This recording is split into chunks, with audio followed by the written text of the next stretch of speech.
Halo teman-teman, perkenalkan aku Teti Nuryati dan di sini aku akan memberikan beberapa informasi mengenai pengaruh dampak COVID-19 terhadap perkembangan jumlah impor di Jawa Barat. Sebelumnya, data yang aku analisis ini berupa data volume impor menurut sektor di Provinsi Jawa Barat pada tahun 2019 dan tahun 2020. Di sini pasti teman-teman masih ada yang bingung tentang apa itu impor menurut sektor.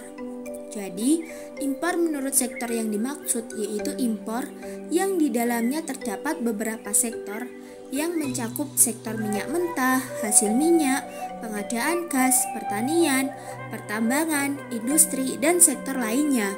Dapat teman-teman lihat bahwa diagram data tersebut menunjukkan bahwa di tahun 2020 mengalami penurunan dibandingkan tahun 2019.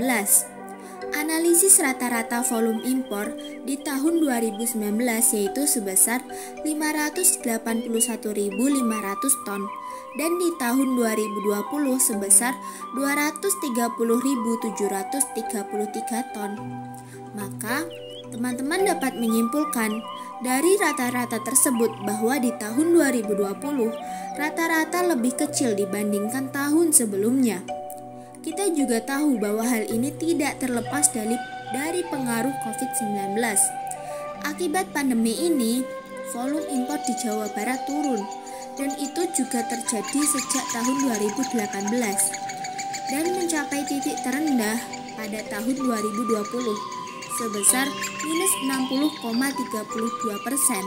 Penurunan ini merupakan penurunan yang sangat tajam ataupun penurunan yang sangat curam selama 5 tahun terakhir. Maka dapat disimpulkan bahwa COVID-19 memiliki pengaruh terhadap perkembangan impor khususnya di Jawa Barat. Di sini teman-teman juga pasti tahu bahwa Indonesia merupakan negara agraris. Namun, di lain sisi Indonesia masih impor di sektor pertanian. Analisis volume impor di sektor pertanian pada tahun 2019 mengalami penurunan sebesar minus 9,46% dan di tahun 2020 juga turun sebesar minus 56,11%. Hal ini juga terjadi akibat pandemi COVID-19. Pandemi COVID-19 ini mampu menurunkan volume impor.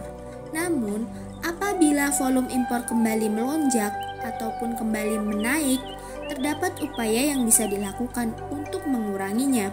Salah satunya impor di sektor pertanian, karena sektor pertanian masih sangat tinggi dalam impornya. Caranya dengan mengurangi tingkat konsumsinya dan menaikkan kebijakan tarif impor yang dinilai masih rendah. Terima kasih.